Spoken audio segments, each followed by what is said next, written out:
हमारा संविधान हमारी गाइडिंग लाइट है। ये सिर्फ अनेक धाराओं का संग्रह नहीं है। हमारा संविधान सहस्त्रों वर्ष की भारत की महान परंपरा, अखंड धारा, उस धारा की आधुनिक अभिव्यक्ति है। आज हम संविधान दिवस पर राष्ट्रपति द्रौपदी मुर्मू का संबोधन पूरा हुआ।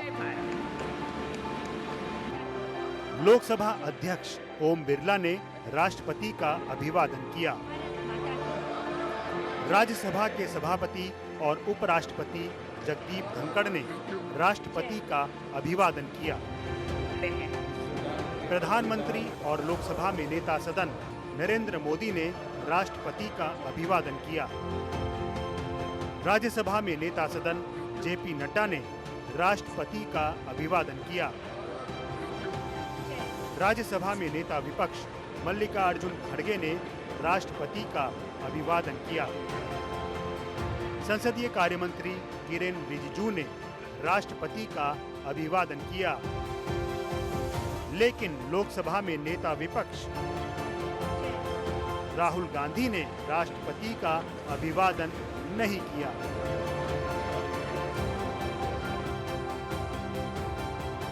मैं गारंटी लिख के कह रहा हूं, प्रधानमंत्री जी ने इस किताब को पढ़ा तक नहीं।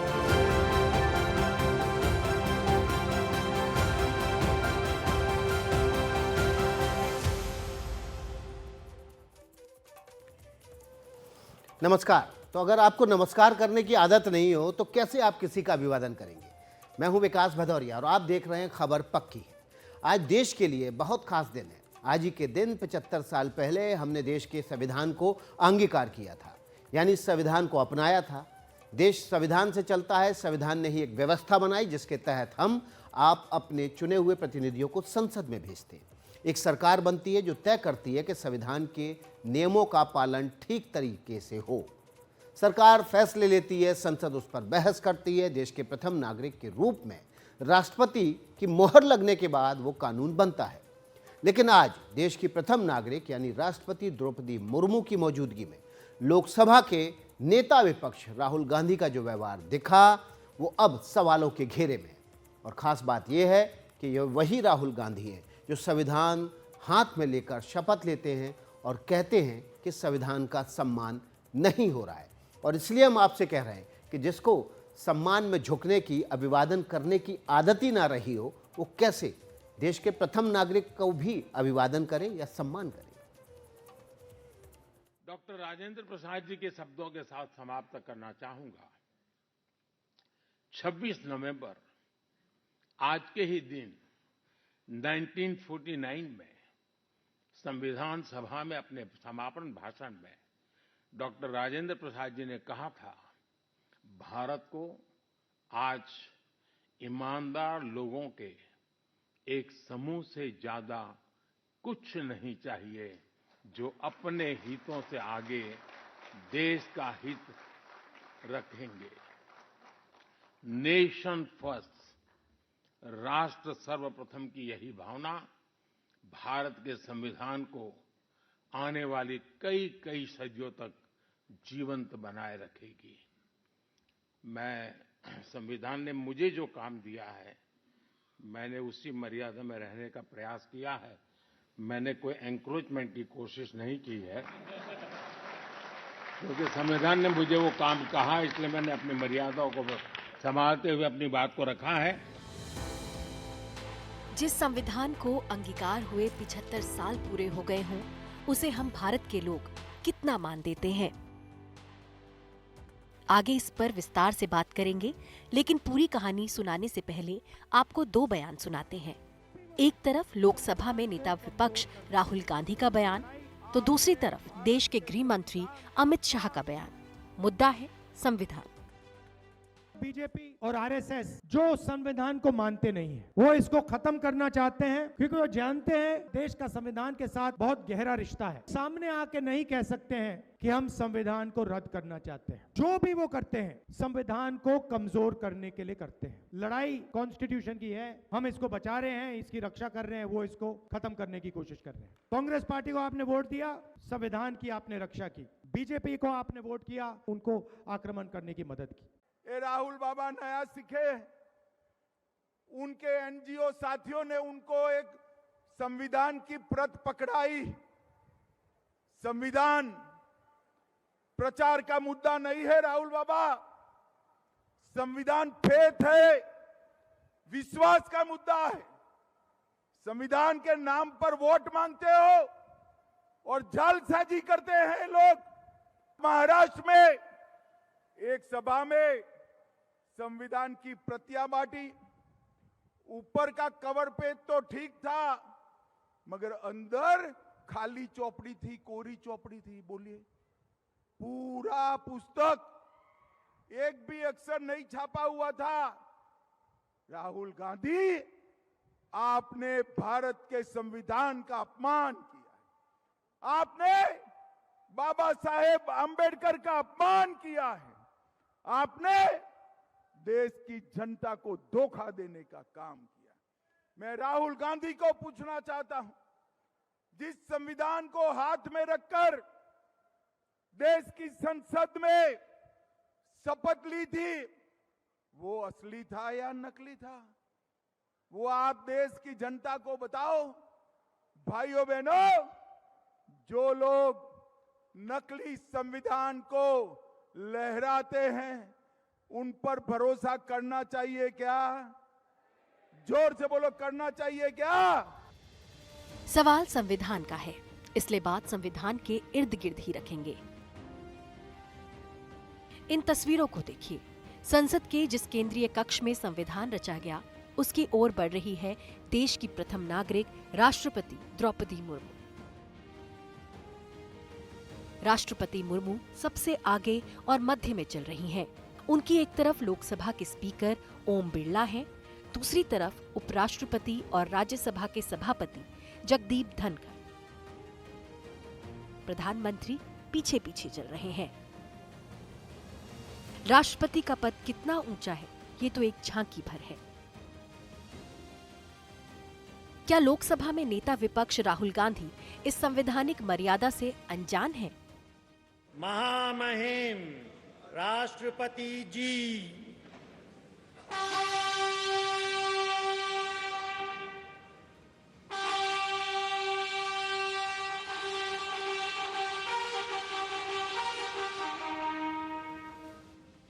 राष्ट्रपति इस खास समारोह में अपने आसन तक पहुंचती हैं।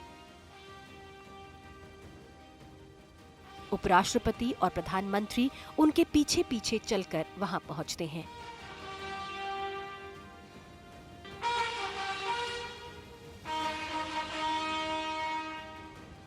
दूसरी तरफ से दोनों सदनों के नेता विपक्ष यानी मल्लिकार्जुन खड़गे और राहुल गांधी भी आते हैं।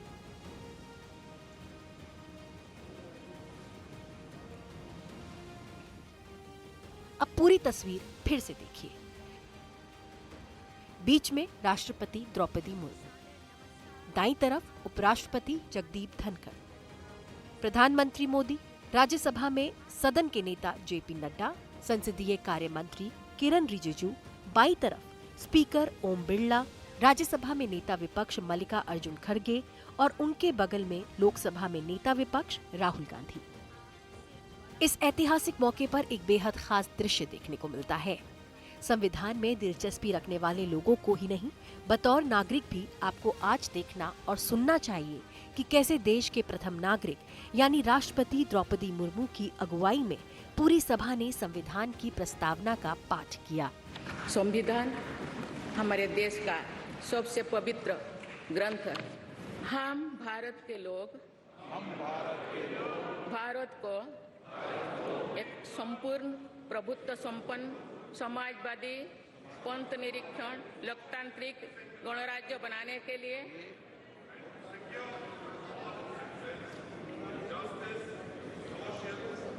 जो था उसके समस्त नागरिकों को सामाजिक, आर्थिक और राजनैतिक न्याय, विचार, अभिव्यक्ति, विश्वास, धर्म और उपासना की स्वतंत्रता,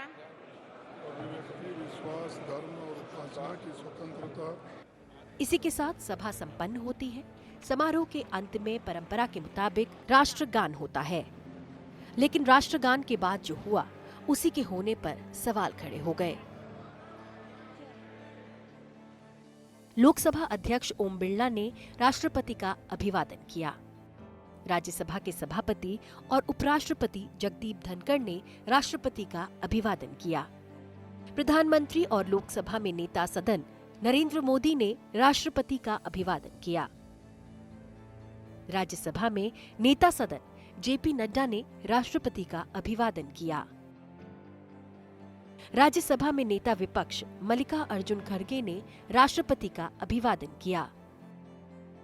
संसदीय कार्य मंत्री किरण रिजिजू ने राष्ट्रपति का अभिवादन किया, लेकिन लोकसभा में नेता विपक्ष राहुल गांधी ने राष्ट्रपति का अभिवादन नहीं किया।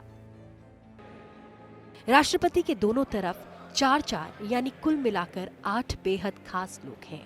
राष्ट्रपति का संबोधन खत्म होते ही सभी बारी बारी से राष्ट्रपति का अभिवादन करते हैं। ये एक तरह से सभा विसर्जन पर आज्ञा लेने जैसा भी है। खुद प्रधानमंत्री ने अपनी बारी आने का इंतजार किया और राष्ट्रपति के मुखातिब होने तक उनकी ओर देखते रहे, लेकिन लोकसभा में नेता विपक्ष राहुल गांधी बिना राष्ट्रपति के अभिवादन के ही आगे बढ़ गए। Bureau report, NDTV India.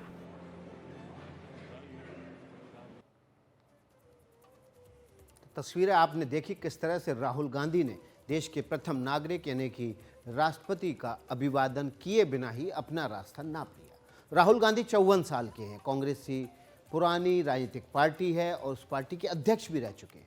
इस समय नेता विपक्ष है। नेता विपक्ष का ओहदा काफ़ी बड़ा होता है। भारतीय लोकतंत्र में जो टेबल ऑफ प्रेसिडेंट्स है यानी वरीयता का जो क्रम है उसमें राष्ट्रपति सबसे ऊपर आते हैं, उसके नीचे उपराष्ट्रपति, फिर प्रधानमंत्री, उसके बाद राज्यों के गवर्नर और इसी क्रम में 7वें नंबर पर नेता विपक्ष का पद है। राहुल गांधी इस समय इस क्रम में 7वें नंबर पर हैं। उनके आचरण और बयान का फर्क दुनिया और देश पर पड़ता है। जाहिर है सार्वजनिक जीवन में उन्हें इस बात का ख्याल भी रखना चाहिए, लेकिन संविधान दिवस के दिन जो कुछ दिखा वो नेता विपक्ष के आचरण के मुताबिक उचित कतई नहीं कहा जा सकता। संविधान की 75वीं वर्षगांठ पर हुए ऐतिहासिक समारोह में 2 तस्वीरें चर्चा में रहीं। पहली तस्वीर के बारे में तो हमने आपको विस्तार से दिखा दिया, जिसमें लोकसभा में नेता विपक्ष राहुल गांधी राष्ट्रपति का अभिवादन किए बिना आगे बढ़ गए। लेकिन समारोह में एक और तस्वीर दिखी, जिसके बाद से राहुल गांधी सवालों के घेरे में हैं।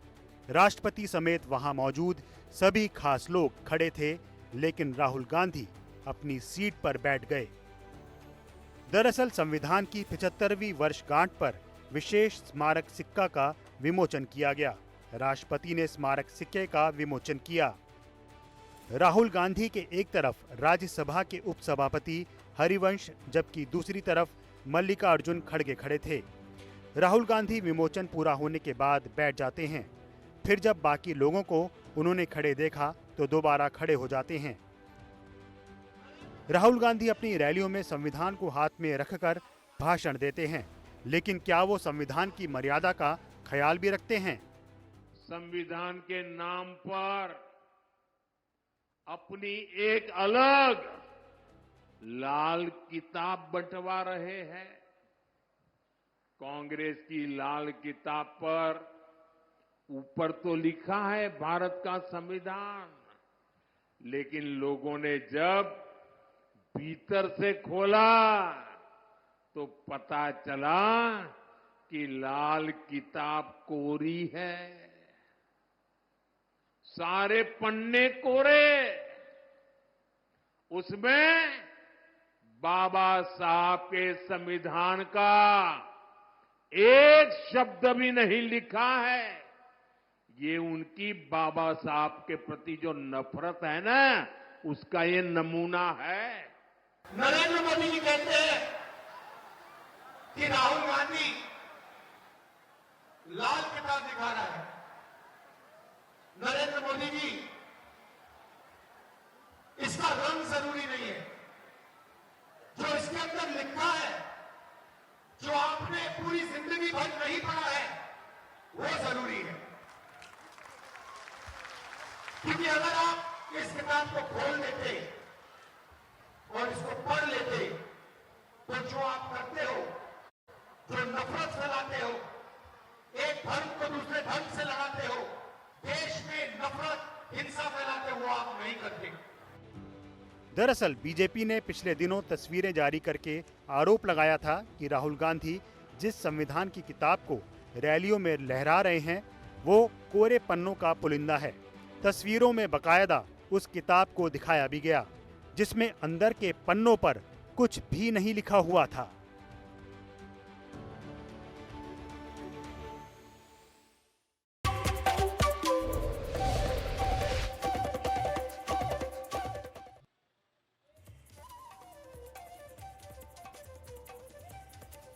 खबर पक्की में आपका एक बार फिर से स्वागत है। आपको एक बार फिर से वो तस्वीर दिखा देते हैं जो संविधान दिवस के दिन सेंट्रल हॉल में दिखाई गई थी।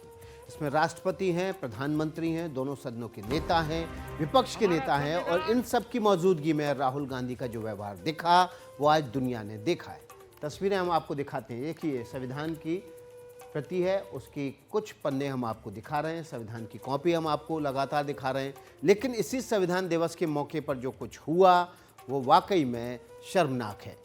जहां देश की प्रथम नागरिक राष्ट्रपति महोदया थी, वहीं उनके दोनों तरफ चार देश के गणमान्य नागरिक थे। एक तरफ उपराष्ट्रपति थे, प्रधानमंत्री नरेंद्र मोदी थे और उनके बगल में नेता राज्यसभा जेपी नड्डा थे और फिर संसदीय कार्य मंत्री किरण रिजिजू थे। और दूसरी तरफ राष्ट्रपति के दूसरी तरफ लोकसभा के अध्यक्ष ओम बिरला, मल्लिकार्जुन खड़गे नेता राज्यसभा विपक्ष, और उनके बाजू में थे राहुल गांधी जो नेता विपक्ष हैं लोकसभा में। सभी ने अभिवादन किया राष्ट्रपति का, लेकिन राहुल गांधी अभिवादन के लिए नहीं झुके। उन्होंने प्रथम नागरिक देश की राष्ट्रपति द्रौपदी मुर्मू से बिना नमस्कार किए, बिना अभिवादन किए वहां से हाथ झटकते हुए रवाना हो गए। और इसी व्यवहार को लेकर अब सवाल उठ रहे हैं और इसी व्यवहार को लेकर ये देखिए तस्वीर आप, ये राष्ट्रपति के बगल में एक तरफ मल्लिकार्जुन खड़गे हैं, उनके बगल में बैठे हुए हैं राहुल गांधी जो कि लोकसभा में नेता विपक्ष है। हमारा संविधान हमारी गाइडिंग लाइट है। ये सिर्फ अनेक धाराओं का संग्रह नहीं है। हमारा संविधान सहस्त्रों वर्ष की भारत की महान परंपरा, अखंड धारा, उस धारा की आधुनिक अभिव्यक्ति है।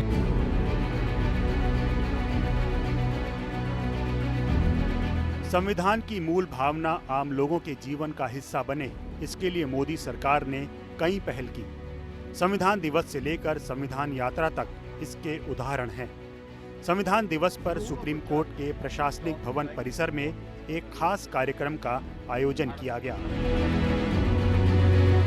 साथियों, आप सभी जानते हैं कि हमारे संविधान की मूल प्रति में भी प्रभु श्री राम, माता सीता, हनुमान जी, भगवान बुद्ध, भगवान महावीर, गुरु गोविंद सिंह जी सभी के चित्र हैं।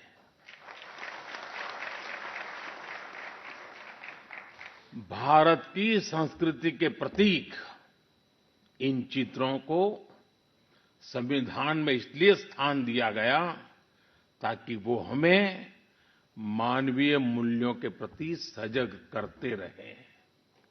ये मानवीय मूल्य आज के भारत की नीतियों और निर्णयों का आधार है। भारतीयों को त्वरित न्याय मिले, इसके लिए नई न्याय संहिता लागू की गई है। दंड आधारित व्यवस्था अब न्याय आधारित व्यवस्था में बदल चुकी है। महिलाओं की राजनीतिक भागीदारी बढ़ाने के लिए नारी शक्ति बंधन अधिनियम का ऐतिहासिक निर्णय हुआ है।